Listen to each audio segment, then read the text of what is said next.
Ya me conocéis, soy arqueobotánica y en el IPES he estado con una Beatriz de Pinós y con una Marie Curie, en las que me he dedicado sobre todo a preparar una colección de referencia de tubérculos, bulbos y otros órganos de almacenamiento subterráneos, ¿vale? Y hoy os voy a hablar de un tema completamente diferente. Disculpad que no esté allí, pero casi mejor porque no sé si me escucháis, que estoy súper acatarrada, así que así me aseguro que hay distancia social y no os pego nada. Entonces, el tema del que os voy a hablar hoy, sobre cómo la prehistoria visibiliza a las mujeres en la narrativa arqueológica,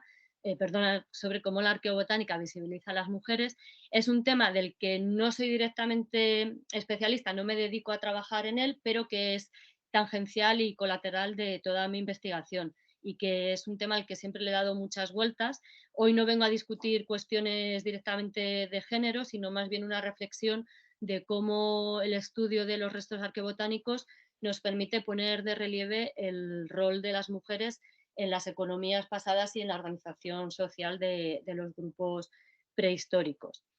Entonces, la principal manera de expresar nuestra identidad, ¿no?, son nuestros cuerpos y cómo los vestimos. Y esto, que a priori parece como súper buenas noticias para la arqueología, porque tenemos cuerpos y tenemos objetos, e incluso tenemos objetos directamente relacionados con estos cuerpos en forma de ajuares, por ejemplo, pues bueno, no siempre son tan buenas noticias, ¿no? Porque no, hasta qué punto podemos vislumbrar cuestiones de género o vislumbrar el género de un individuo y su rol en la prehistoria a través de estos cuerpos. A través de la antropología física es verdad que podemos distinguir con relativa exactitud entre esqueletos o restos óseos pertenecientes a hombres y mujeres. Pero si esto corresponde al género y al rol asociado a ese género que tuvieron en la prehistoria, pues es otra cuestión. Hace unos años quizá el correlato era directo, ¿no? Y incluso si nos preguntaban a nosotros mismos cuál era nuestro género, pues nos daban estas dos opciones, pero está claro que estas opciones están hoy en día en discusión para el presente, con lo cual no, nos deberíamos plantear si para el pasado son actuales, ¿no? Y de hecho yo prefiero quedarme con esta última captura de pantalla, que por un lado separa el sexo biológico y por otro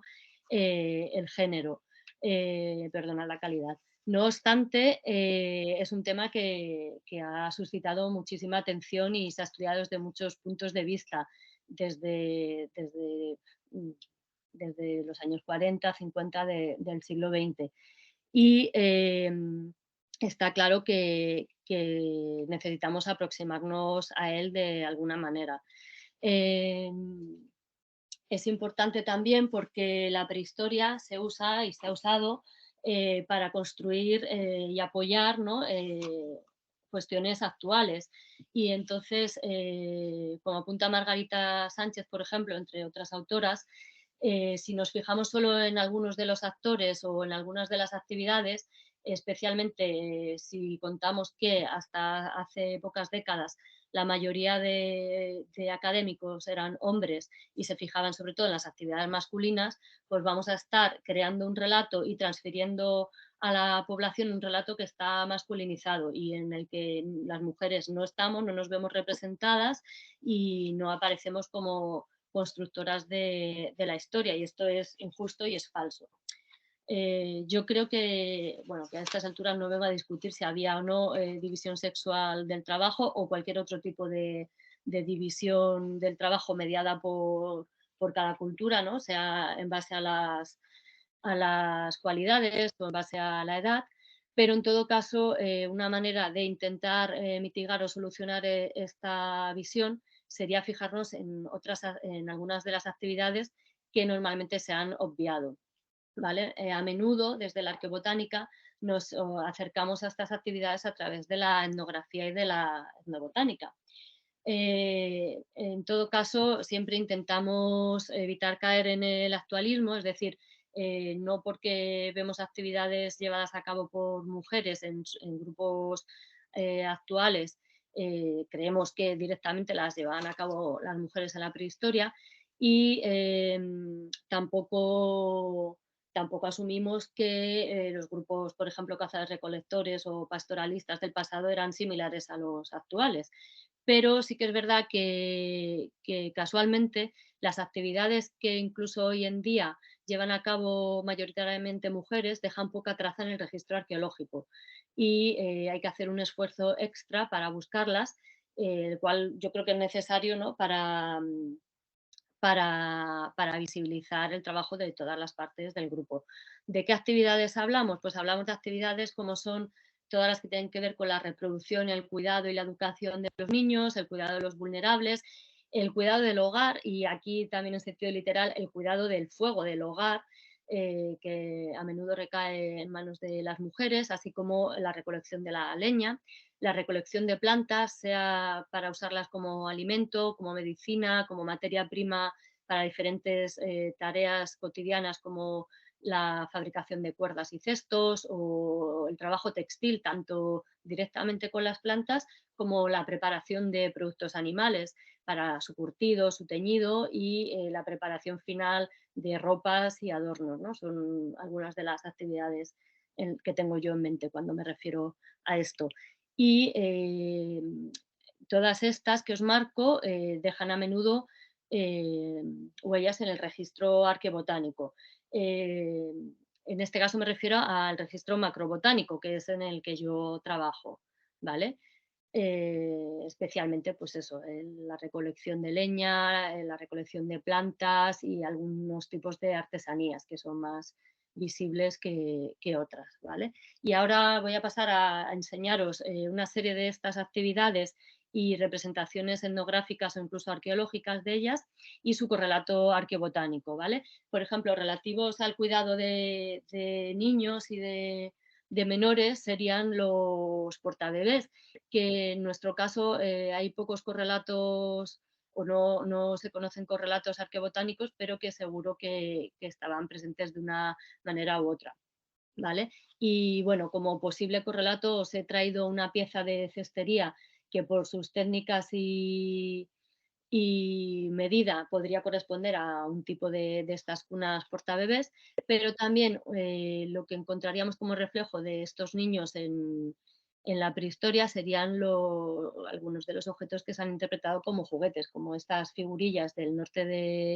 de América o esta placa de Francia, que, bueno, esto es una reconstrucción, es una placa que tienen dos dibujos, uno en cada lado, se le aplica torsión y al girar parece que se mueva o la típica que se mete un pájaro en la jaula y se ha interpretado también como un juguete. ¿Vale? Luego, muy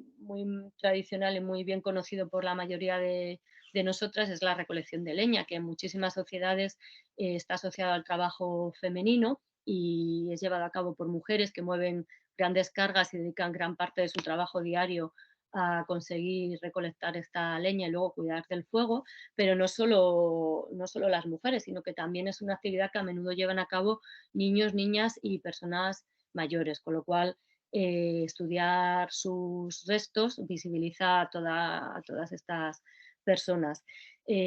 Como ejemplo tenéis cualquier hogar que muchas y muchos de vosotras habréis excavado, este es de Subaica en Jordán, que bueno, os lo he puesto porque es especialmente chulo, y aquí a través de la flotación o del tamizado recuperamos los restos de carbones y bueno, así se vería un carbón como los que estudiaba, por ejemplo, Ethel. Y también relacionado con la producción del fuego y con el fuego, podemos llegar a encontrar restos de hongos yesqueros, como estos que son de la draga, y estos dos fragmentos en concreto os los he puesto porque tienen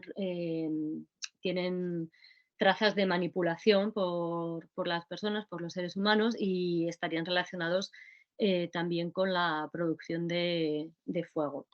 Además, se recolectan plantas como materia prima de tipos muy variados, no solamente las que podemos pensar para construir o para realizar herramientas, sino, por ejemplo, estos tubérculos que sostiene esta mujer Hatza, se utilizarían, tiene una sustancia que se utilizaría como pegamento para pegar las flechas a los astiles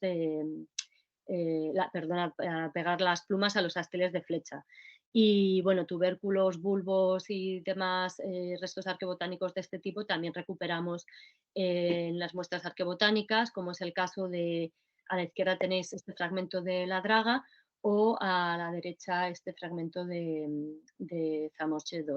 de Rusia. ¿Vale? Otra de las actividades que muy a menudo asociamos con el trabajo femenino es la preparación de alimentos. Aquí tenéis tanto imágenes etnográficas y imágenes actuales y una figurilla de Egipto en la que se ve a una mujer preparando cerveza. Y todo esto tiene correlatos arqueobotánicos. Por ejemplo, en esta masa que veis a la izquierda hemos podido ver que había restos de cebada con las células del aleurón muy afinadas, lo cual suele ser un signo de germinación y posible malteado y preparación de cerveza. En el centro tenéis unos de los fragmentos de restos de comida que se han llamado el pan más antiguo, ¿no? En los que se han encontrado restos de gramíneas y de tubérculos. Y a la derecha tenéis restos de unas hojas, de un food crust, de una vasija del Mesolítico holandés, es decir, un montón de productos vegetales que se estaban usando para cocinar.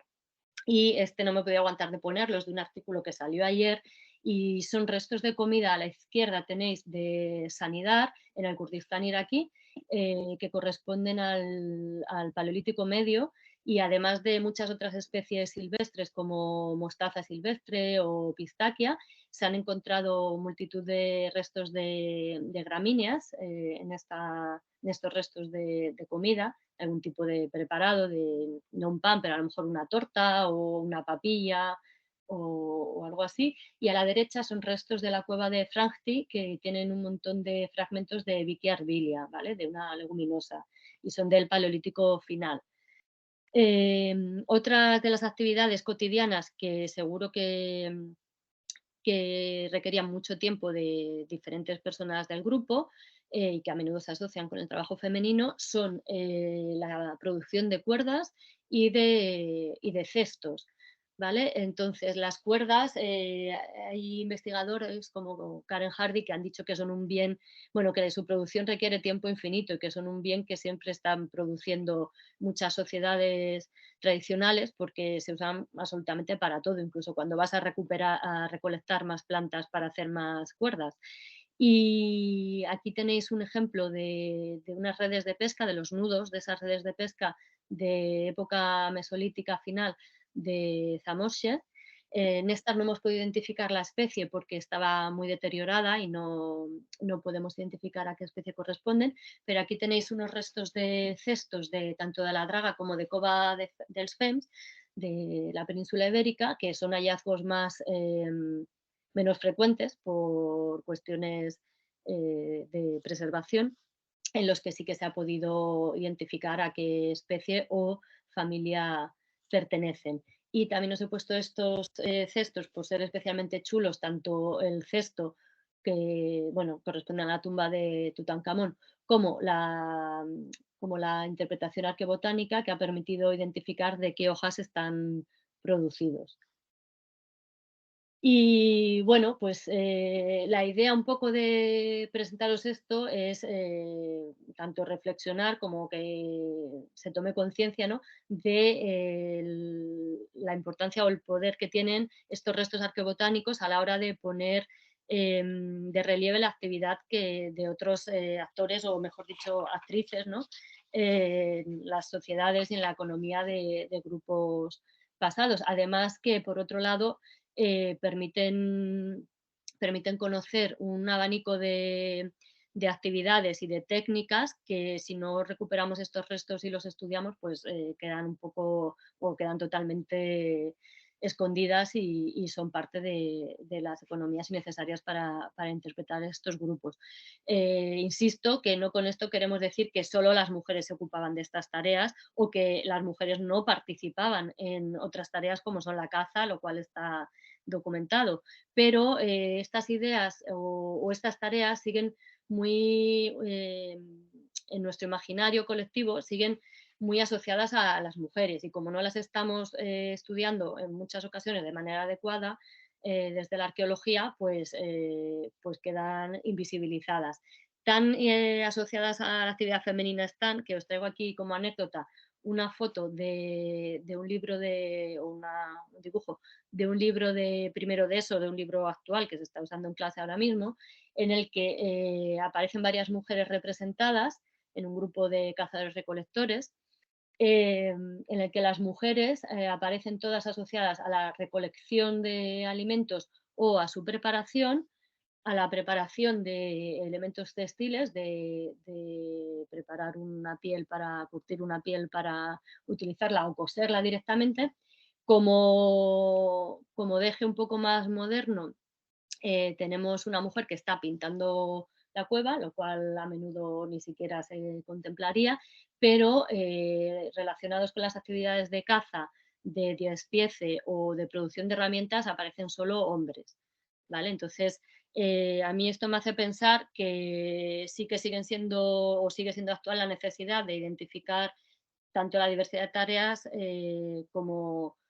de los agentes que las podían estar llevando a cabo, ¿no?, en el pasado. Y por otro lado, no, pues también me hace pensar en cómo de actuales o de necesarias son las interpretaciones de la identidad de género de los sujetos de la prehistoria, o si son a todo necesarias, ¿no?, porque están basadas sobre todo en la identificación antropológica del sexo biológico, que no tiene por qué coincidir ni con el rol que tuviese o que tendría ahora, ni y bueno, que los roles habrán ido cambiando a lo largo de la historia, o también se realizan en base al ajuar funerario, que puede ser específico del género, pero también puede ser específico del estatus, por ejemplo, y que además, en todo caso, corre el peligro de interpretarse en clave actualista, ¿no?, relacionando unos objetos con hombres y mujeres en clave actual, ¿vale? Y esto era más o menos lo que, o era sin más o menos era lo que os quería contar hoy. Me gustaría dedicar la charla de hoy a Miquel, que estaba muy interesado y era muy activo en visibilizar este trabajo de las mujeres en el pasado y en el presente. Y con esto pues os agradezco vuestra atención.